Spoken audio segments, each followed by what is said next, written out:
ఈ చిట్టోడు నాడే వాళ్ళ అమ్మ పాపం అప్పటి నుంచి పిలుస్తుంది రారా పాలు తాగదు అని. ఆడు కానీ వెళ్తే ఫోన్లో వీడియోలు చూసుకుంటూ ఎంజాయ్ చేస్తున్నాడు. వాళ్ళ అమ్మ పిలుస్తుంటే చూస్తాడు కానీ వెళ్ళడు. పాపం అది ఎన్నిసార్లు వచ్చి పిలుస్తుందో వీడిని. ఎంత పొగరో వీడికి. ఆ ఫోన్ పిచ్చి చూడు ఎలా కూర్చుని చూస్తున్నాడు. ఫోన్ పెట్టేసి అలా వదిలేస్తే గంటల తరబడి చూస్తాడు వాడు. పాపం వాళ్ళ అమ్మ రావడం పిలవడం, అలా చూడడం, మళ్ళీ ఫోన్ చూడడం, ఇదే సరిపోతుంది వీడికి. పాపం వాళ్ళ అమ్మ ఎన్నిసార్లు పిలుస్తుందో. బాగా అంటే బాగా ఫోన్ పిచ్చి వీడికి.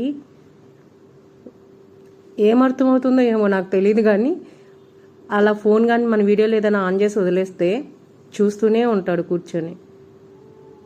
వీడికి ఒక్కడికే వచ్చింది ఈ అలవాటు. బ్లాకీ కానీ బుజ్జక్క కానీ పెద్దగా ఫోన్ ఇంట్రెస్ట్ చూపించరు. పాపం వాళ్ళ అమ్మ పిలుస్తుంది చూడండి. మళ్ళీ పిలిచినప్పుడు అలా తిరిగి చూస్తాడు అంతే.